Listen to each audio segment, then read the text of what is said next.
मुरगुड येथील केडीसीसी बँक शाखेमध्ये नागरिकांची नेहमीच मोठी गर्दी होत असून अपुऱ्या कर्मचाऱ्यांमुळे ग्राहकांना मोठ्या गैरसोयीला सामोरे जावे लागत आहे। शाखेत 7 कायमस्वरूपी व 3 कंत्राटी कर्मचारी कार्यरत असले तरी शिपाई पदावरील 1 कर्मचारी कायम गैरहजर असून अकाउंटंट पदही रिक्त असल्याचे समोर आले आहे। या शाखेत दररोज कोट्यावधी रुपयांचा व्यवहार होत असून सुमारे 250 संस्थांचे व्यवहार, 31 विकास संस्थांची खाती, संजय गांधी आणि श्रावणबाळ योजना पेन्शन, शैक्षणिक संस्था, साखर कारखाने आणि इतर बँकांची खाती अशा मोठ्या प्रमाणात आर्थिक जबाबदाऱ्या आहेत। गेल्या 10 ते 12 दिवसांपासून एटीएम आणि प्रिंटर बंद असल्याची तक्रार नागरिकांनी केली आहे। तसेच इतर बँकांमध्ये खात्यावरती 500 रुपये रक्कम ठेवावी लागते, मात्र केडीसी मध्ये 1000 इतकी रक्कम खात्यावर असणे आवश्यक असल्याची तक्रार देखील त्यांनी केली आहे। संपूर्ण व्यवहार जवळपास एका कॅशियरवर अवलंबून असल्याने विशेषतः वयोवृद्ध नागरिकांना दिवसभर रांगेत थांबावे लागत आहे।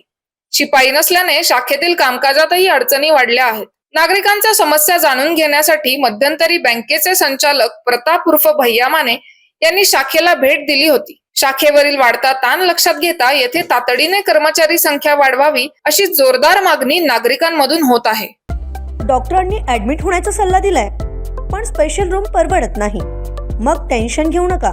सूर्य हॉस्पिटलने प्रथमच अगदी कमी किमतीत सर्व सोयींयुक्त आणि रुग्णांची गरज लक्षात घेऊन बजेट फ्रेंडली रूम्स उपलब्ध केले आहेत। कॅशलेस सुविधांसह खिशाला परवडणाऱ्या किमतीत budget friendly economic special room. पत्ता कोंडावळ चौक, लक्ष्मीपुरी, कोल्हापूर। संपर्क 98 22 63 54 69।